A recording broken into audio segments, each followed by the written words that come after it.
Saudari-saudaraku yang terkasih, berjumpa kembali bersama saya, Inspirasiku di Antara. Renungan Harian Rabu 8 Juli, Pekan Biasa ke-14. Semoga kita bersama keluarga dan komunitas kita selalu dalam keadaan baik, tetap sehat, dan bersemangat. Marilah kita bersama-sama mengawali renungan kita hari ini dengan tanda kemenangan Kristus. Dalam nama Bapa dan Putra dan Roh Kudus. Amin. Allah Bapa yang Maha Kuasa, sabdamu penuh daya membuka harapan dan penyembuhan bagi mereka yang mengimaninya. Buatlah kami tumbuh dalam iman, bagai pohon anggur yang subur tumbuhnya. Sinarilah langkah hidup kami dengan cahayamu, dan kuatkanlah harapan kami, agar karya keselamatanmu bagi kami semua. Dengan pengantaraan Yesus Kristus Putramu Tuhan kami, yang bersama dengan Dikau dalam persatuan Roh Kudus, hidup dan berkuasa Allah sepanjang segala masa. Amin. Dalam nama Bapa dan Putra dan Roh Kudus. Amin.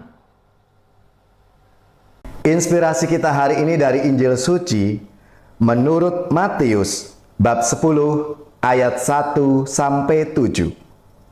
Marilah kita baca bersama-sama dan kita renungkan. Pada suatu hari, Yesus memanggil ke-12 muridnya dan memberi mereka kuasa untuk mengusir roh-roh jahat dan melenyapkan segala penyakit serta segala kelemahan.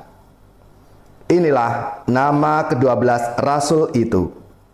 Pertama, Simon yang disebut Petrus dan Andreas saudaranya, Yakobus anak Zebedeus dan Yohanes saudaranya, Filipus dan Bartolomeus, Thomas dan Matius pemungut cukai, Yakobus anak Alfeus dan Tadeus, Simon orang Selot, dan Judas Iskariot yang mengkhianati Yesus. Ke-12 murid itu diutus oleh Yesus, dan ia berpesan kepada mereka, "Janganlah kalian menyimpang ke jalan bangsa lain atau masuk ke dalam kota Samaria, melainkan pergilah kepada domba-domba yang hilang dari umat Israel. Pergilah dan wartakanlah, kerajaan surga sudah dekat." Demikianlah sabda Tuhan. Terpujilah Kristus. Saudari-saudaraku yang terkasih, dari sabda Tuhan yang hari ini kita dengar dan kita renungkan bersama, Yesus mengutus ke-12 muridnya yang dipanggil dan dipilih, lalu diberikan instruksi khusus untuk tetap fokus dan tidak mudah tergoda oleh tawaran lain yang sekilas tampak menjanjikan. Janganlah kamu menyimpang ke jalan bangsa lain, melainkan pergilah kepada domba-domba yang hilang dari umat Israel.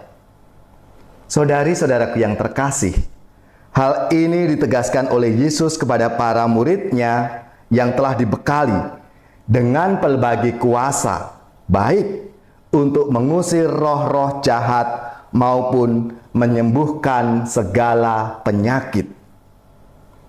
Jika mereka tidak fokus pada misi yang telah diutus oleh Yesus, telah digariskan oleh Yesus, kuasa yang luar biasa itu dapat membuat para murid lupa diri dan melakukan penyimpangan-penyimpangan.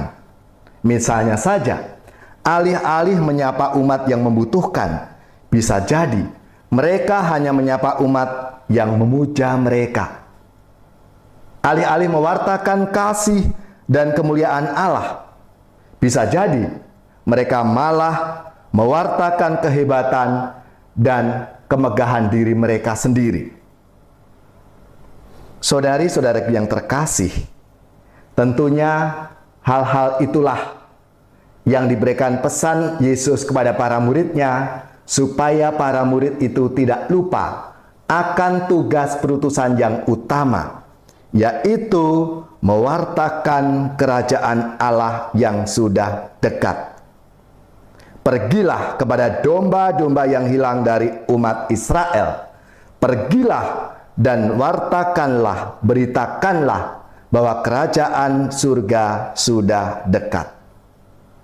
Oleh karena itu, saudara-saudariku yang terkasih, pembaptisan yang kita telah terima sebagai anggota gereja Katolik yang kudus, supaya kita ini menjadi anak-anak Allah, anak-anak pilihan Allah. Yesus pun juga berpesan kepada kita semua, supaya kita pun tidak boleh gampang menyimpang ke jalan lain, tetapi fokus pada jalan kebenaran dan hidup Tuhan Yesus sendiri yang diajarkan kepada kita, yang membawa kehidupan dan keselamatan bagi semua orang yang kita jumpai dalam kehidupan kita. Marilah, saudari-saudaraku yang terkasih, kita semua seperti para murid 12 rasul itu, kita pun dipanggil dan diutus untuk pergi mewartakan kerajaan Allah yang sudah dekat itu. Mulai dari keluarga kita, komunitas kita, dan kemanapun kita berada, kita diutus untuk menjadi rahmat dan saluran berkat dari Tuhan. Bapa yang penuh kasih, bantulah kami agar kami tetap fokus dan setia mengikuti petunjuk-Mu. Dan jangan biarkan kami terlena oleh ajakan dunia ini untuk melakukan apa yang menyimpang dari ajaran-Mu.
Saudari-saudaraku yang terkasih, marilah kita siapkan hati kita untuk menerima berkat Tuhan.